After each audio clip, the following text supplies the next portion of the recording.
Hello and good evening. My name is Joseph Sanchez, the Chief Operating Officer for the School District of Palm Beach County. Bonsoir tout le monde et bienvenue dans la réunion ça. Non, moi c'est Joseph Sanchez, moi c'est chef opération pour Palm Beach County en Kounia. So I bring greetings on behalf of the school board and Superintendent Mike Burke. Non, et board school là avec superintendant Mike Burke m'a parlé avec nous là jeudi. Tonight we're going to talk to you about your exciting new school. Jeudi nous allons parler sur l'école, nouveau l'école là, nous très contents pour nous gagner. We're also going to be talking about the temporary holding school at Lincoln Elementary. Et nous allons parler de l'école temporaire, nous allons gagner cap dans l'école élémentaire Lincoln. So we encourage you to write on your questions in the chat box. Nous encourageons pour écrire toutes questions yo dans chat box là qui sur côté. So next up is a short video followed by introductions by Miss Mitchell, our principal.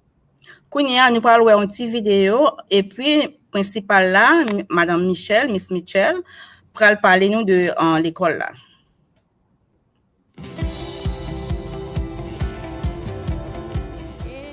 Ça fait plaisir pour nous gagner une nouvelle école, un nouveau environnement, un nouveau la vie, un nouveau vibe. Élèves yo paré ensemble avec professeurs nous yo. Puis la différence qui y a entre l'école avant et ça qui proposé c'est que campus qui existait a presque une douzaine de buildings. Pendant nouveau campus là pral réduit à un seul building côté classe yo, administration, cafétéria ensemble. L'a vini un plus bon environnement apprentissage et puis il y a plus en sécurité. Dernière technologie de l'école là a gagné ce système son EPIC qui c'est un système annonce publique et puis a gagné un tableau intelligent qui va l'intégrer dans chaque classe. Campus original là été bâti dans l'année 1960. Kounia nous avons plus bon code protection contre vent, plus bon code pour énergie, plus bon code pour de l'eau. Nous avons toute bagaille qui pral plus durable pour campus nous pour ti moun nou yo. Élèves yo mérité ça qui plus bon. Kounia a un pile embouteillage à l'entour l'école là. N'a élargi zone parents déposer élèves yo pour essayer éliminer ça. Nous devons pour engager nous pour excellence et équité dans building nous. Nouveau building ça pour permettre ça. Pendant construction modernisation Grove Park là, professeurs yo, employés yo ak élèves yo pral dans un local temporaire dans l'école primaire Lincoln. Construction a commencé pendant saison été et puis l'école là a ouvert dans mois août 2023.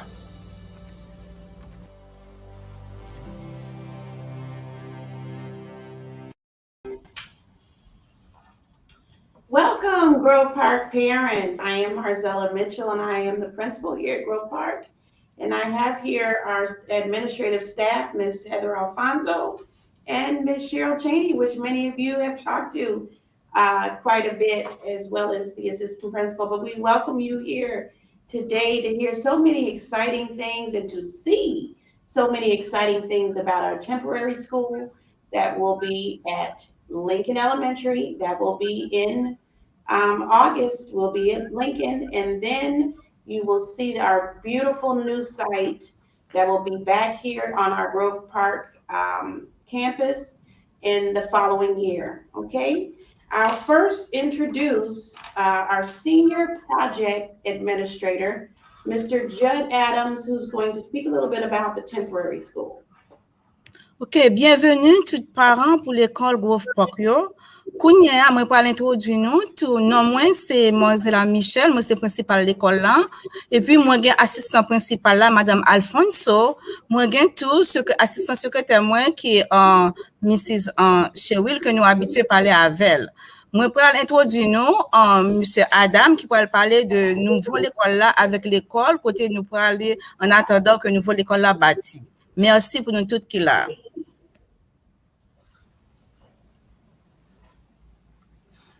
Good evening. So the students will be held at the temporary school at Lincoln Elementary. Bonsoir tout le monde. L'école là, tout élèves qui dans l'école Grove Park là, yo pralé dans local temporaire, l'école qui dans élémentaire Lincoln élémentaire là. Lincoln Elementary will have the top floor. It's a 2-story building. The top floor will be dedicated to Grove Park's students. Deuxième étage là a dédié pour élèves Grove Park yo. And most of the services will be shared when it comes to the school food services. And to speak about that, I will pass it to Allison. OK, tous les deux services ça yo pour le partager avec de l'école yo, mais kounye a madame Monblo qui est responsable en service manger pour le parler avec nous. Hi, everyone, and good evening. Bonsoir tout le monde. I am happy to let you know that we will continue to provide nutritious breakfasts and lunches while your children are at Lincoln Elementary. Moi content pour m'annoncer nous que service manger l'école là, y a toujours servi tout petit monde Grove Park yo dans l'école là. We will have separate serving lines for the schools A gen deux services lignes séparés pour de l'école yo. and divided dining rooms to allow for your own space. Et côté ça la manger elle a divisé pour chaque l'école yo gen propre espace pa yo. We've operated under this same setup last year when another school was temporarily located at Lincoln Elementary School. Nous t'ai opéré année passée dans même genre avec une autre l'école qui était partagée local l'école là. And we look forward to serving your students next year. Nous pas carré temps pour nous servir nous pour année qui venir. And now up next for transportation is Shane Searchwell and Jerry Nyman. Kounia transportation pour le parler, c'est monsieur Searchwell avec Jerry.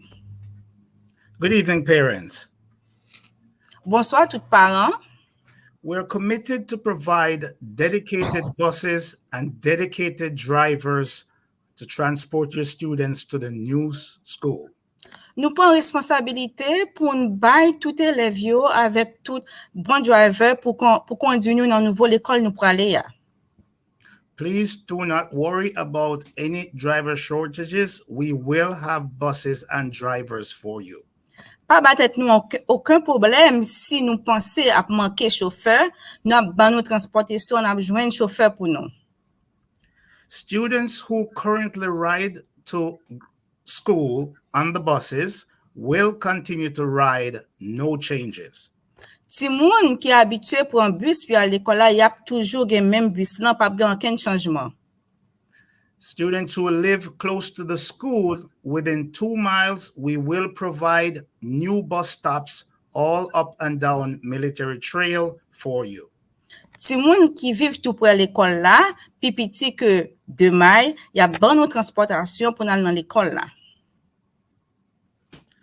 We will also be providing information by the 1st of May, so through the school, for the parents to know where the bus stops will be.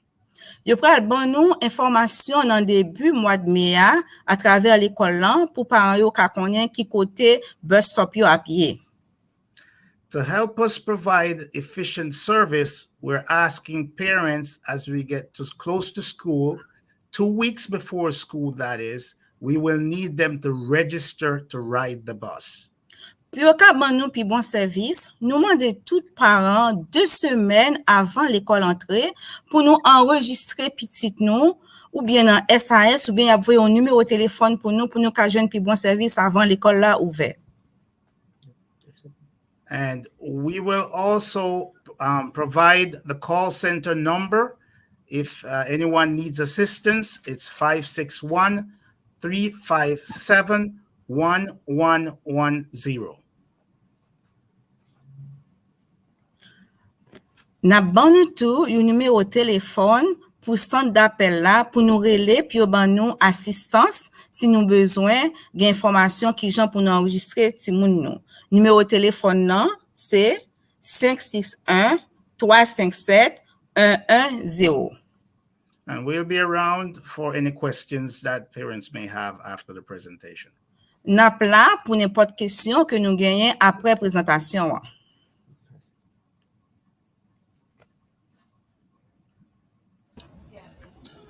Good afternoon. My name is Juan Socorro with Siskovich Architects. We are the architects for this brand new school. Bonsoir, non moi c'est Juan Socorro, moi c'est architecte nouveau l'école là, so nous pral parler nous de nouveau l'école là. First, we wanted to show you a view of the new school from the corner of Military Trail and Investment Lane, which shows a new single point of entry into the campus. Premièrement, nous voulons montrer où yon vu l'école là qui dans coin militaire rituel avec Investment Lane pour nous voir côté entrée principale là à pied.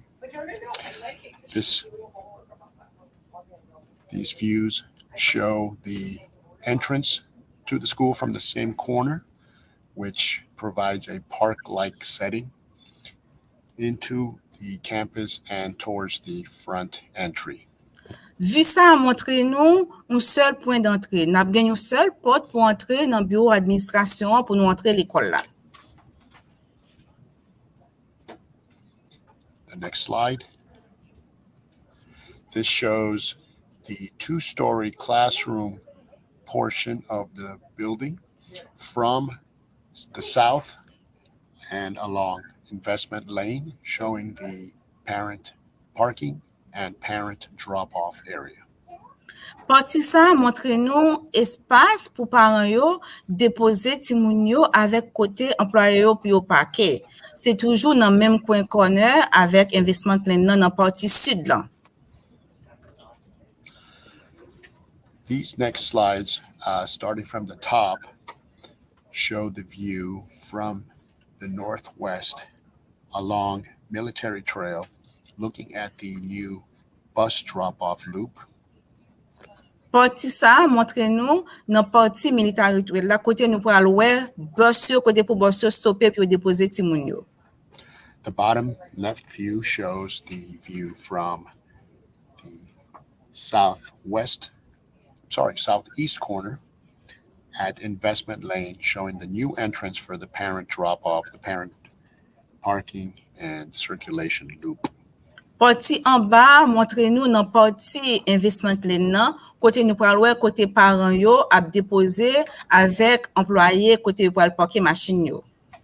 And the final view on the right corner shows the view from the north and showing all the wonderful play areas for the children and the play courts and playgrounds. Et dernier partie photo nous pral wè dans coin ça, li montre nous belle la cour récréation qui derrière building nan que ti moun yo pral enjoy tête yo. This next slide shows the site plan and showing the long drop-off and circulation loop for the parents, which is twice the length of the current drop-off for parents from military. This is from Investment Lane. Parti ça montre nous qui côté parents yo dans partie Investment Lane nan pral déposer ti moun yo. Ligne ça vraiment long, li doublé par rapport à ça nous te gen avant dans l'école là kounye. And now we have some views from the inside of the school. This will be the new administration reception area. Kounye n'a regardé dans l'école là, ça c'est côté réception en administration. And at the bottom, this shows the new music classroom suite. Et en bas, nous voyons comment classe yo a belle. Ça, c'est un modèle classe que a montré nous, nouveau classe yo. This next slide shows some views of the typical classrooms with flexible furniture. Photo ça montre nous avons impression de qui meuble y a utilisé, comment classe a, comment yo gen différents meubles avec chaises pour ti moun yo. One more. Thank you. And this is finally a view of the brand new cafeteria and stage area with lots of natural light. Ça c'est nouveau cafétéria nous pral gagner avec podium nan et puis avec un pile lumière naturelle là-dedans. Thank you very much. Merci, si nous avons des questions.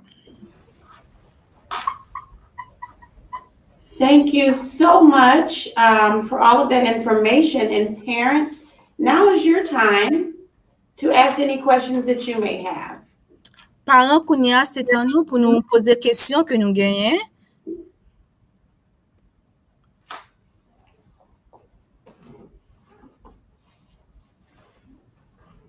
Just a few things that we want to be able to offer as far as next year at the temporary school.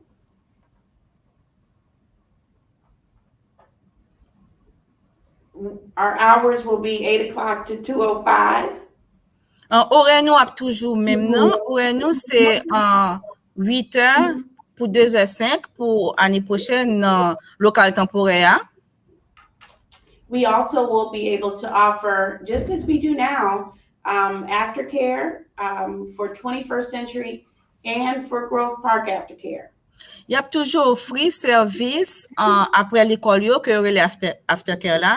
Il y a offert service que y aurait les 21st Century.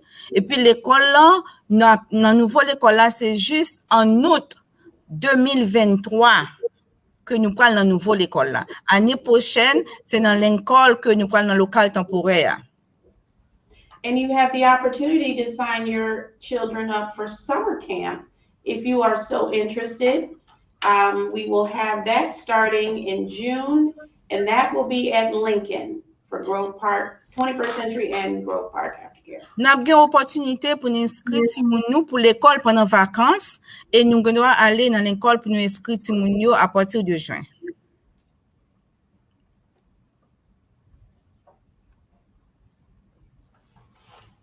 And if there are any other questions, you feel free to ask them in English or Creole. Si nous avons d'autres questions, nous à l'aise, nous pouvons poser en créole, bien nous pouvons poser en anglais.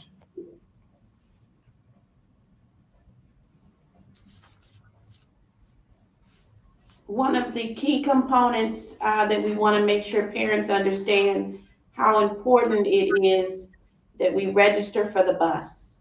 Un point important que nous voulons tous parents comprendre, il est vraiment important pour nous inscrire Timounio pour autobus l'école là. Although we are excited to be at the temporary school, it's going to be too much for traffic to be going in and out by car. Malgré nous contents que nous joignons nous local temporaire, mais la pile pour tout le monde aller dans la machine. C'est peut-être ça, ils ont demandé nous 2 semaines inscrits Timounio pour autobus pour transportation pour local temporaire. Okay, so we want to be able to spread the word to everyone, any other families that you are in contact with about registering for the bus. We provided the phone number in the chat. We could do so again. Nous t'aimerais que nous partagions information avec toute famille nous, amis nous, voisins dans zone là et puis question yo poser numéro téléphone là pour bus là dans chat box sans songer pour nous partager avec toute communauté. And we can also, we'll also give you my email address if you have any questions pertaining to the new school, the temporary school. I definitely will answer any questions that you may have. Yo ban nou tout en email adresse principale là, mozelamicha@pambischool.org. Si nous avons n'importe question, nous devons adresser la question directement.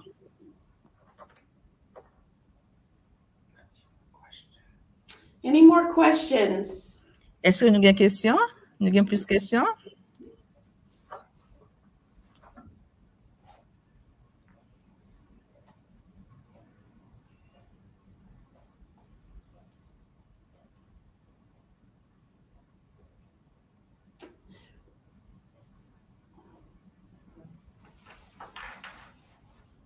We also will be offering a link. I do see a question in the comments, but we offer a link just in case you don't have a question right at this moment, but you may have something later on that you think about. So we want to offer you that opportunity to discuss anything or ask a question about any of the categories that we've talked about. And that link we'll put up shortly. I think there's a comment, Ms. Simon. Yes, nous voulons tout offrir nous un link pour n'importe quelle question. Si nous pas une question kounya, nous devons adresser question dans n'importe partie de la présentation que nous sommes bien là. Qui a commencé à l'école là et pour combien de temps? When are we going to start to go to the temporary school and for how long? The first day of school will be August 10th, 2022. August 10th, 2022. Premier jour l'école là à 10 août 2022. Août cap vini là. And we will be there for exactly 1 year. N'a dans l'école temporaire pour 1 an. After that 1 year, we will come back to the military trail site for our new school. Après un an ça, on a retourné dans le local ça, nous pourrons venir dans nouveau l'école Panour.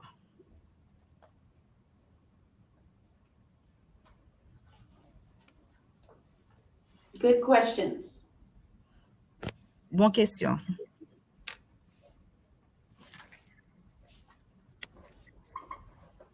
Okay, parents, you have here the link, that HTTP. That's where you will click on that form and fill that out if you have further questions. Ça, c'est link là que mettez sur pour nous là, qu'on y a dans l'écran, nous devons remplir les puis nous avons un peu l'autre question.